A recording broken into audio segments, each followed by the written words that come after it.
নমস্কার। রবীন্দ্রনাথের জীবন স্মৃতি থেকে পাঠ পর্ব চলছে। আগের দিন আমরা পড়েছিলাম প্রত্যাবর্তন, হিমালয় যাত্রার পর, হিমালয় যাত্রা থেকে প্রত্যাবর্তন, বাড়ি ফিরে আসা। আজকে পড়ব ঘরের পড়া।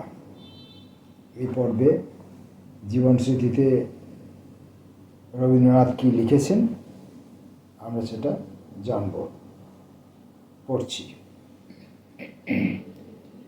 আনন্দচন্দ্র বেদান্ত বাগীশের পুত্র জ্ঞানচন্দ্র ভট্টাচার্য মহাশয় বাড়িতে আমাদের শিক্ষক ছিলেন। স্কুলের পড়ায় যখন তিনি কোনো মতেই আমাকে বাঁধিতে পারিলেন না, তখন হাল ছাড়িয়া দিয়া অন্য পথ ধরিলেন। আমাকে বাংলায় অর্থ করিয়া কুমার সম্ভব পড়াইতে লাগিলেন। তাহা ছাড়া খানিকটা করিয়া ম্যাকবেথ আমাকে বাংলায় মানে করিয়া বলিতেন, এবং যতক্ষণ তাহা বাংলা ছন্দে আমি তর্জমা না করিতাম ততক্ষণ ঘরে বন্ধ করিয়া রাখিতেন। সমস্ত বইটার অনুবাদ শেষ হইয়া গিয়াছিল। সৌভাগ্যক্রমে সেটি হারাইয়া যাওয়াতে কর্মফলের বোঝা ওই পরিমাণে হালকা হইয়াছে। রাম সর্বস্ব পণ্ডিত মহাশয়ের প্রতি আমাদের সংস্কৃত অধ্যাপনার ভার ছিল। অনিচ্ছুক ছাত্রকে ব্যাকরণ শেখাইবার দুঃসাধ্য চেষ্টায় ভঙ্গ দিয়া তিনি আমাকে অর্থ করিয়া করিয়া শকুন্তলা পড়াইতেন। তিনি একদিন আমার ম্যাকবেথের তর্জমা বিদ্যাসাগর মহাশয়কে শুনাইতে হইবে বলিয়া আমাকে তাহার কাছে লইয়া গেলেন। তখন তাহার কাছে রাজকৃষ্ণ মুখোপাধ্যায় বসিয়াছিলেন। পুস্তকে ভরা তাহার ঘরের মধ্যে ঢুকিতে আমার বুক দুরুদুরু করিতেছিল। তাহার মুখচ্ছবি দেখিয়া যে আমার সাহস বৃদ্ধি হইল তাহা বলিতে পারি না। ইহার পূর্বে বিদ্যাসাগরের মতো শ্রোতা আমি তো পাই নাই, অতএব এখান হইতে খ্যাতি পাইবার লোভটা মনের মধ্যে খুব প্রবল ছিল। বোধ করি কিছু উৎসাহ সঞ্চয় করিয়া ফিরিয়াছিলাম। মনে আছে, রাজকৃষ্ণবাবু আমাকে উপদেশ দিয়াছিলেন নাটকের অন্যান্য অংশের সঙ্গে ডাকিনীর উক্তিগুলির ভাষা ও ছন্দের কিছু অদ্ভুত বিশেষত্ব থাকা উচিত।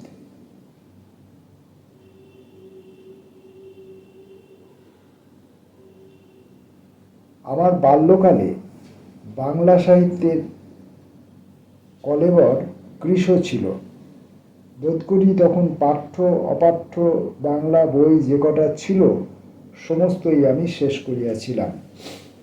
তখন ছেলেদের এবং বড়দের বইয়ের মধ্যে বিশেষ একটা পার্থক্য ঘটে নাই।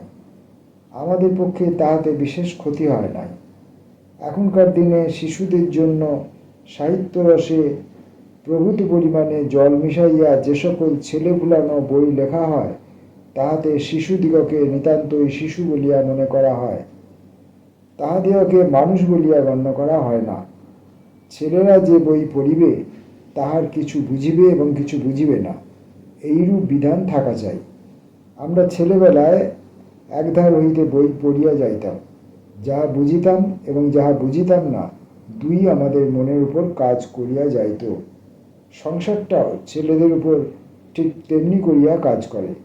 ইহার যতটুকু তাহারা বোঝে ততটুকু তাহারা পায়, যাহা বোঝে না তাহাও তাহাদিগকে সামনের দিকে ঠেলে। অর্থাৎ যেটা বুঝছি না, যেটাকে চিনতে পারছি না, যেটাকে জানতে পারছি না, সেই না বোঝা, না চেনা, না জানার যে কৌতূহল, সেই কৌতূহল একজন শিশু বা কিশোরকে কল্পনা প্রবণ করে তোলে, তার নিজের মতো করে ভাবতে শেখায়। এটাই হয়তো কবি বলতে চেয়েছেন। দীনবন্ধু মিত্র মহাশয়ের জামাই বাড়ির প্রহসন যখন বাহির হইয়াছিল, তখন সেই বই পড়িবার বয়স আমাদের হয় নাই। আমার কোনো একজন দূর সম্পর্কীয়া আত্মীয়া সেই বইখানি পড়িতেছিলেন। অনেক অনুনয় করিয়াও তাহার কাছ হইতে উহা আদায় করিতে পারিলাম না। সে বই তিনি বাক্সে চাবিবন্ধ করিয়া রাখিয়াছিলেন। নিষেধের বাধায় আমার উৎসাহ আরও বাড়িয়া উঠিল। আমি তাহাকে শাসাইলাম, এ বই আমি পড়িবই।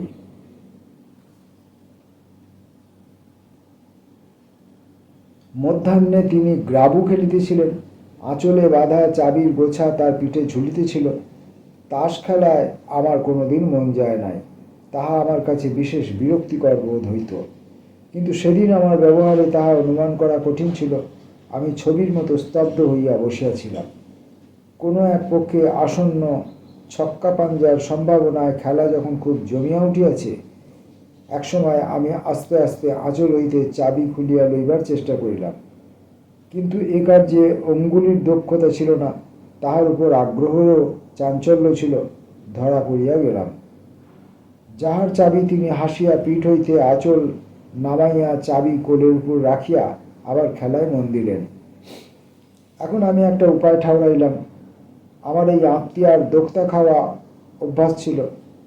আমি কোথাও হইতে একটি পাত্রে পান দোক্তা সংগ্রহ করিয়া তাহার সম্মুখে রাখিয়া দিলাম।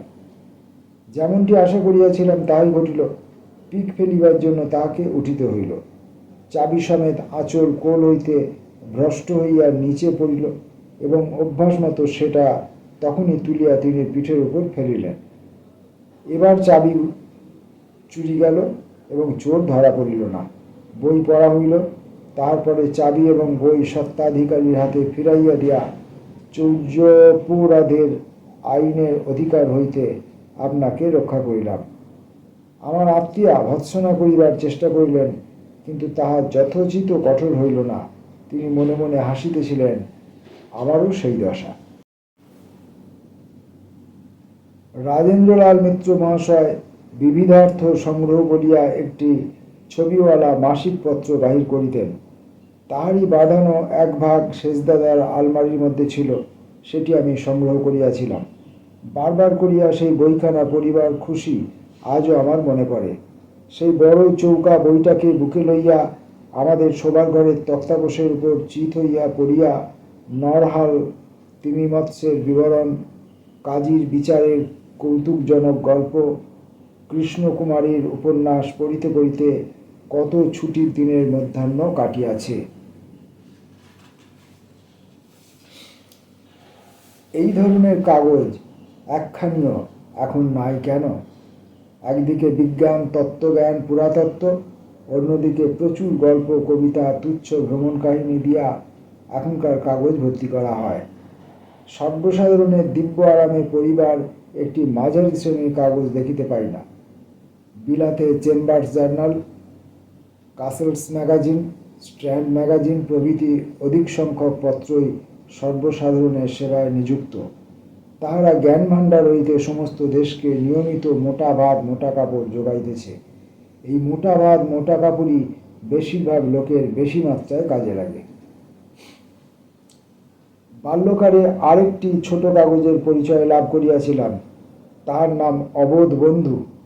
ইহার আবাঁধা খণ্ডগুলি বড়দাদার আলমারি হইতে বাহির করিয়া তাহারই দক্ষিণ দিকের ঘরে খোলা দরজার কাছে বসিয়া বসিয়া কতদিন পড়িয়াছি।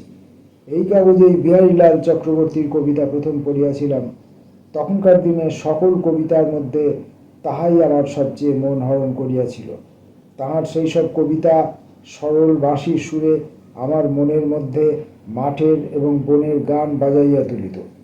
এই অবোধ বন্ধু কাগজেই বিলাতি পৌলবর্জিনী গল্পের সরস বাংলা অনুবাদ পড়িয়া কত চোখের জল ফেলিয়াছি তাহার ঠিকানা নাই। আহা, সে কোন সাগরের তীর, সে কোন সমুদ্র সমীর কম্পিত নারিকেলের বন, ছাগলচড়া সে কোন পাহাড়ের উপত্যকা, কলিকাতা শহরের দক্ষিণের বারান্দায় দুপুরের রৌদ্রে সে কি মধুর মরীচিকা বিস্তীর্ণ হইত। আর সেই মাথায় রঙিন রুমাল পরা বর্জিনীর সঙ্গে সেই নির্জন দ্বীপের শ্যামল বনপথ একটি বাঙালি বালকের কি প্রেমী জন্মিয়াছিল।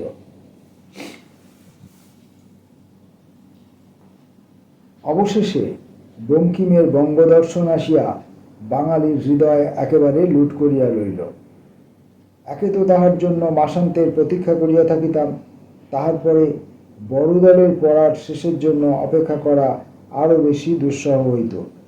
বিষবৃক্ষ চন্দ্রশেখর এখন যে খুশি সেই অনায়াসে একেবারে একগ্রাসে পড়িয়া ফেলিতে পারে, কিন্তু আমরা যেমন করিয়া মাসের পর মাস কামনা করিয়া অপেক্ষা করিয়া অল্পকালের পড়াকে সুদীর্ঘকালের অবকাশের দ্বারা মনের মধ্যে অনুরণিত করিয়া তৃপ্তির সঙ্গে অতৃপ্তি, ভোগের সঙ্গে কৌতূহলকে অনেক দিন ধরিয়া গাঁথিয়া গাঁথিয়া পড়িতে পাইয়াছি, তেমন করিয়া পড়িবার সুযোগ আর কেহ পাইবে না।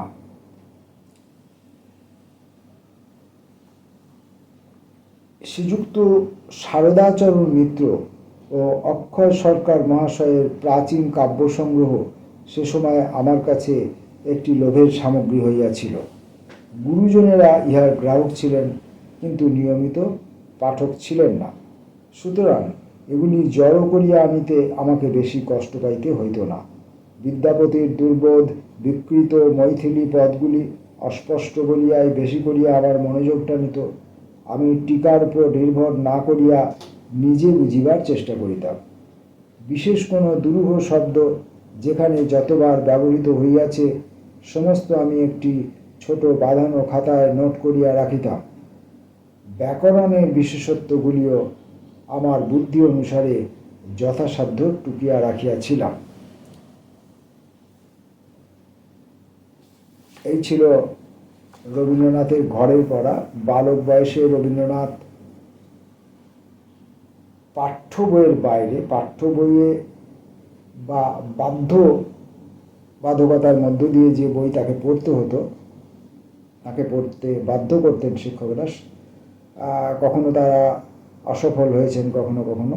যাই হোক, এর বাইরেও যে সমস্ত বই তিনি নিজে কৌতূহল নিবারণের জন্য বড়দের আলমারি থেকে, দাদার, সেজু দাদার, বড় দাদার, ওনার কার্তিয়ার, তাদের কাছ থেকে নিয়ে যেভাবে তিনি সেগুলো পড়তেন তার কৌতূহল নিবারণের জন্য, সেইটি বালক মনের একটি স্বাভাবিক পরিচয়। যা তাকে না করা হয়, নিষেধ করা হয়, যা তার জন্য নয় বলা হয়, সেটার প্রতি তার বেশি কৌতূহল থাকে। এবং আরেকটা কথা তিনি এই উপলক্ষে বলেছেন যে বঙ্কিমচন্দ্রের বঙ্গদর্শন উপলক্ষে বলেছেন, আরও কয়েকটি পত্রিকার কথা বলেছেন, বিশেষত বঙ্গদর্শন। বঙ্গদর্শনে এই সমস্ত যে কাহিনীগুলো ছাপা হতো, বিষবৃক্ষ, চন্দ্রশেখর ইত্যাদি, এগুলো যে এক একটি সংখ্যায় কিছুটা করে ক্রমিকভাবে যেভাবে ছাপা হতো, একটি সংখ্যায় খানিকটা অংশ পড়া হলো, তারপর আবার দীর্ঘকাল অপেক্ষা করতে হতো, পরবর্তী সংখ্যা যতদিন না ছাপা হতো ততদিন পর্যন্ত পাঠককে কৌতূহল নিয়ে অপেক্ষা করতে হতো। সেইটার একটা সুবিধে ছিল কি, যে পঠিত অংশটা মনে মনে বারবার আবৃত্তি করা হতো। আর একটা সুযোগ ছিল, পাঠক এর পরবর্তী অংশটা কেমন হতে পারে সেইটা তিনি কল্পনা করার চেষ্টা করতে পারতেন, সেই সুযোগটা তার ছিল। পরবর্তীকালে লেখক সেই লেখাকে কোন দিকে নিয়ে গেলেন, সেই পরবর্তী অংশটা পড়ার সময় পাঠকের সঙ্গে সেটার পরিচয় হতো, কিন্তু পাঠক তার আগে নিজের মতো করে একটা কল্পনা করে নেওয়ার সুযোগ পেত। এতে একজন পাঠকও লেখক হয়ে উঠবার একটা সুবিধা পেত।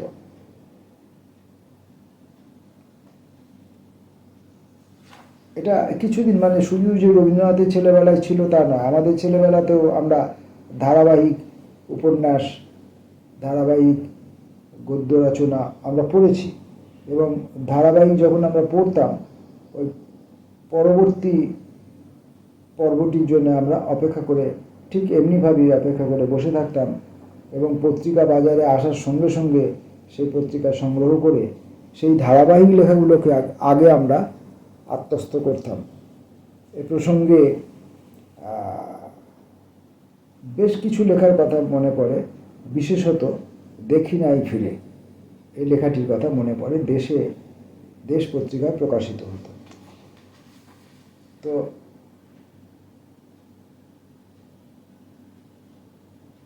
এই ছিল ঘরের পড়া এই পর্বে রবীন্দ্রনাথের জীবন স্মৃতির